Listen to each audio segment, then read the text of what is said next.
Let's talk to Adam Sage now, the Paris correspondent for The Times, to find out what's going on. Adam, a very good morning to you. Good morning. Is it right to say that it was a bit quieter, generally speaking, last night than it has been?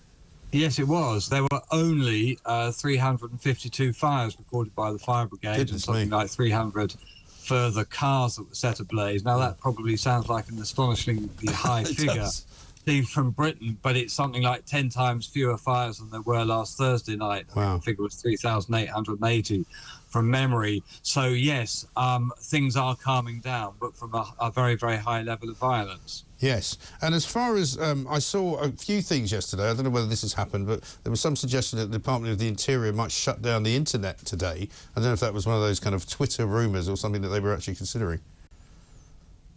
I know I saw that going around social media. I don't think that they will go that far. I mean, that's the sort of thing that China does. And I don't think that France has got there yet.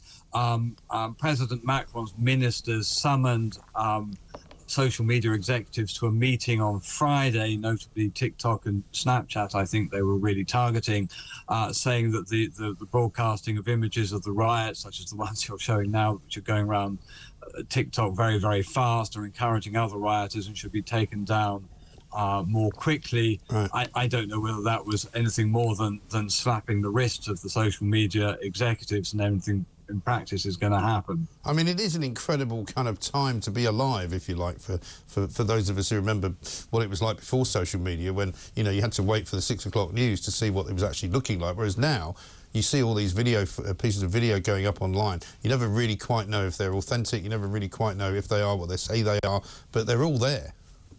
Yes, absolutely, and I think it's fair to say that every teenager in a council estate in a suburb in France now wants to get on TikTok with a firework in his hand being shot at a public building or a car or a police officer or something like that. Yeah. And there's clearly an element of trying to outdo the neighbouring estate, right. And that if your estate hasn't been involved in it in any way, there's a stigma attached to it. So yeah, absolutely, there's a social media copycat element in this very, very clearly, very strongly. And what do you make of what I was saying earlier, that some of the video footage I've seen appears to show people with kind of handmade or custom-made sort of what you might call amateur-looking weapons, but guns and all sorts of things?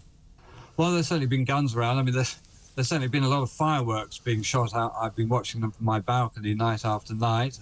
It's been like a Bastille Day, day after day.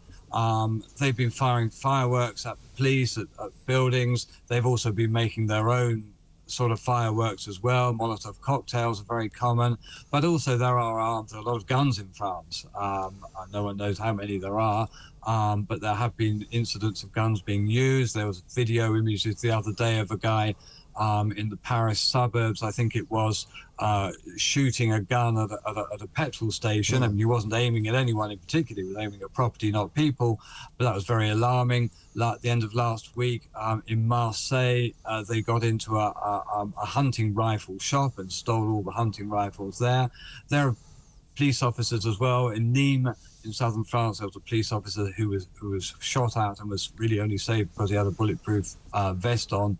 So absolutely, that there is a level of worrying violence, including of guns here. I mean, I have to say the guns are not massively widespread in these riots, and certainly not the first weapon that's being used by the rioters, but they are present at a low level, yeah. And I mean, obviously living in France, you know, I can tell that you're somewhat weary and worldly wise about rioting in France, but is this worse than anything you've seen, or is it kind of summer par for the course?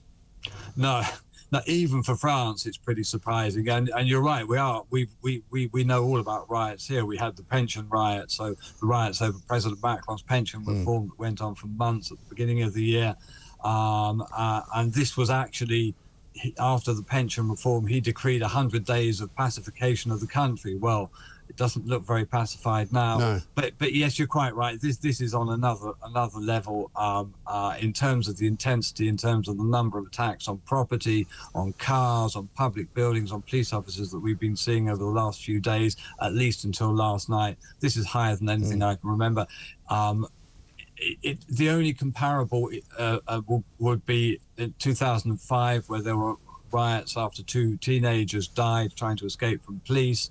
I don't think that anything we witnessed then was of similar intensity in terms of the number of incidents per night, but it did go on for 3 weeks. So we'll have to see. I mean, President Macron is obviously crossing his fingers and crossing everything else that this doesn't go on for 3 weeks as well, 3 or 4 weeks as well, and that it dies down over the next few days. At the moment, it's looking even more serious than 2005. And what about the British tourists and the warnings that they've been given? Because I think the Foreign Office have sort of said, you know, beware before you go. They're not saying don't go, but they're sort of saying, you know, just check that where you're going is going to be okay. But that's easier said than done, isn't it? Yes, it is. I mean, I think that's probably pretty sensible advice, really. You can come to Paris and you can go to other tourist resorts and quite easily escape the violence. I mean, it's not everywhere by any means. So I would certainly not say don't come to France. If you're staying in a hotel or an Airbnb or whatever in a suburb of Paris or Bordeaux or Lyon or Marseille, I'd say perhaps don't go out at night after dark, or at least look and see what's going on before you do. You're quite right that the riots are breaking out pretty spontaneously, and it's difficult to know exactly where.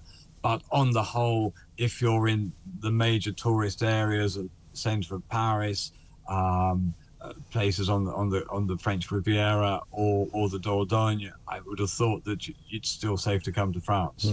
Yes, I'm sure. Well, we'll keep an eye on it. Adam, thank you very much indeed. Adam Sage checking in with us from Paris, the Paris correspondent for The Times, saying that, yeah, they know about riots in France. Yes, they have them pretty much all the time and certainly quite a lot in the summer. But this is a different level.